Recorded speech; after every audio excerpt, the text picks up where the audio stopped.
বাড়িতে যদি কোনো সবজি না থাকে তো কী বানাবেন তা চিন্তা না করে পেঁয়াজের এই রেসিপিটা একবার ট্রাই করে দেখুন। পেঁয়াজের এই রেসিপিটা মাত্র 10 মিনিটে আপনারা বানিয়ে নিতে পারবেন। আর এইটা বানাতে বেশি কিছু ইনগ্রেডিয়েন্টসের আপনাদের প্রয়োজন হবে না। আপনাদের কিচেনে যে ইনগ্রেডিয়েন্টস অ্যাভেলেবেল সেই ইনগ্রেডিয়েন্টস দিয়েই খুব ইজিলি আপনারা বানিয়ে নিতে পারবেন। আর এইটা যেমন বানানো ইজি তেমনই খেতে টেস্টি। চলুন বেশি দেরি না করে শুরু করছি আমার আজকের এই সহজ রেসিপি। হ্যালো ফ্রেন্ডস, আমি পিনু কুক উইথ পিনুতে আপনাদের সবাইকে স্বাগত। পেঁয়াজের এই ইজি অ্যান্ড টেস্টি রেসিপিটা বানানোর জন্য সবার প্রথমে আমি একটা কড়াইয়ের মধ্যে দিয়ে দিচ্ছি 3 চামচ সাদা তেল। তেল গরম হয়ে গেলে দিয়ে দিতে হবে হাফ চামচ জিরে, 2 চিমটি হিং, 2টো কাঁচা লঙ্কা কুচি। এবার এই সব কিছুকে লো ফ্লেমে হালকা সতে করে নেব। সতে করে নেওয়া হয়ে গেলে এর মধ্যে অ্যাড করে দিতে হবে 4টে মিডিয়াম সাইজের স্লাইস করে নেওয়া পেঁয়াজ।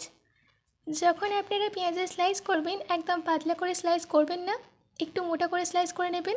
এবার পেঁয়াজটাকে মিডিয়াম ফ্লেমে ততক্ষণ ভেজে নিতে হবে যতক্ষণ না এটা ট্রান্সলুসেন্ট হয়ে যায়। পেঁয়াজের এই টেস্টি সবজিটাকে আপনারা ডিনারে রুটি, পরোটা কিংবা লাঞ্চে ভাতের সঙ্গেও সার্ভ করতে পারেন। দেখুন আমাদের এখানে পেঁয়াজ ট্রান্সলুসেন্ট হয়ে গেছে আর পেঁয়াজের মধ্যে থেকে কাঁচা গন্ধটাও বেরিয়ে গেছে। এবার আমি এর মধ্যে অ্যাড করে দিচ্ছি কিছু বেসিক মশলা।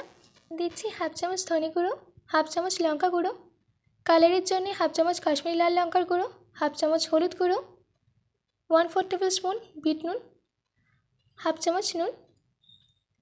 এবার এই সব কিছুকে ভালো করে মিশিয়ে নিতে হবে।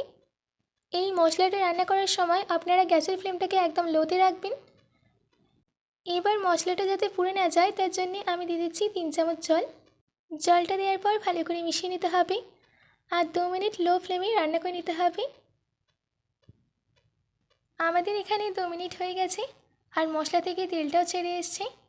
এবার এই স্টেজে আমি এর মধ্যে অ্যাড করে দিচ্ছি 200 গ্রাম ফেটিয়ে রাখা টক দই। আমি টক দইটাকে ভালো করে ফেটিয়ে রেখেছিলাম। আপনারা যখন টক দইটাকে ফেটিয়ে নেবেন তখন লক্ষ্য রাখবেন যেন টক দইয়ের মধ্যে একদমই লাম্পস না থাকে। দই অ্যাড করার পর দইটাকে পেঁয়াজের সঙ্গে কন্টিনিউ মিক্স করতে হবে। আপনারা যদি দইটাকে কন্টিনিউ মিক্স না করেন তাহলে দইয়ের মধ্যে একটা দানা দানা ভাব চলে আসবে। আমি এখানে দইটাকে 2 মিনিট রান্না করে নিয়েছি আর দইয়ের মধ্যে থেকে তেলটাও ছেড়ে এসেছে। এবার এই স্টেজে এর মধ্যে অ্যাড করে দিচ্ছি 1 চামচ কাসুরি মেথি। কাসুরি মেথি দেওয়ার পর ভালো করে মিশিয়ে নিতে হবে। তারপর এর মধ্যে অ্যাড করে দিতে হবে কুচনো ধনেপাতা। ধনেপাতাটা দেওয়ার পর আবারও ভালো করে মিশিয়ে নিচ্ছি। বেশ রেডি হয়ে গেছে আমাদের দই পেঁয়াজ। এবার এটাকে আপনারা গরম গরম সার্ভ করে নিন রুটি কিংবা পরোটার সঙ্গে। আশা করছি আমার আজকের এই রেসিপিটা আপনাদের ভালো লেগেছে। বাড়িতে এটি অবশ্যই ট্রাই করবেন ও কমেন্ট বক্সে কমেন্ট করে জানাতে একদম ভুলবেন না। আজকের মতো এইটুকু, আবার দেখা হচ্ছে অন্য কোনো রেসিপি নিয়ে। ভালো থাকবেন, সুস্থ থাকবেন।